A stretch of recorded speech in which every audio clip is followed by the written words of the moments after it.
كيلوغرام ونصف بطاطا متوسطة الحجم مقشرة ومغسولة.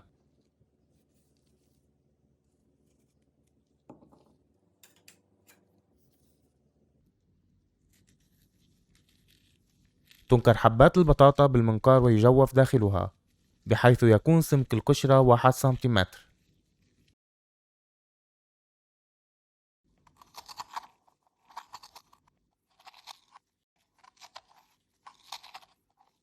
ملاحظة: لا ترمى أجزاء البطاطا المنقورة، ويمكن استعمالها في الشوربة أو مفركة البطاطا أو العجة.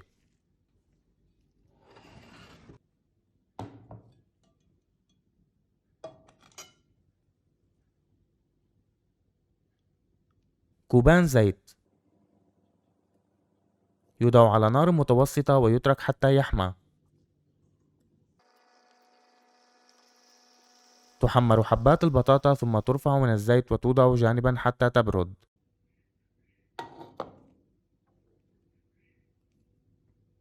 ملعقتان ونصف كبيرة زيت يوضع على نار متوسطة. ثلث كوب صنوبر.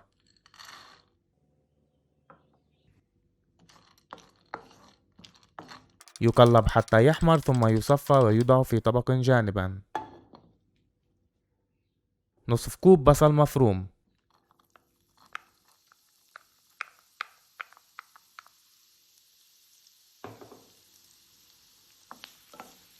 يقلب حتى يصفر.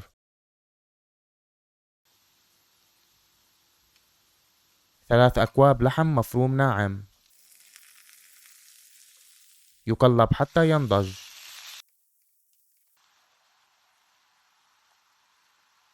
ملعقة ونصف صغيرة ملح.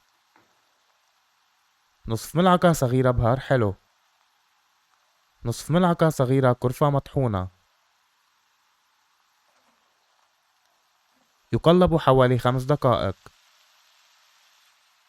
الصنوبر المقلي. يرفع اللحم عن النار ويوضع جانبا حتى يبرد قليلا.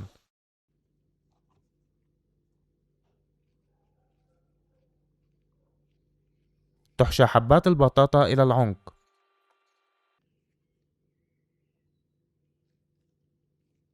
تصف حبات البطاطا في صينية خاصة بالفرن. كوب و3/4 ماء. ثلث كوب عصير ليمون حامض. ملعقتان صغيرتان ملح. ربع ملعقة صغيرة بهار حلو.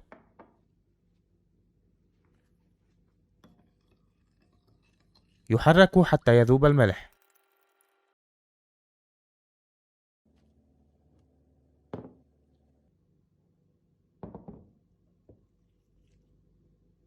ملعقتان كبيرتان بقدونس مفروم.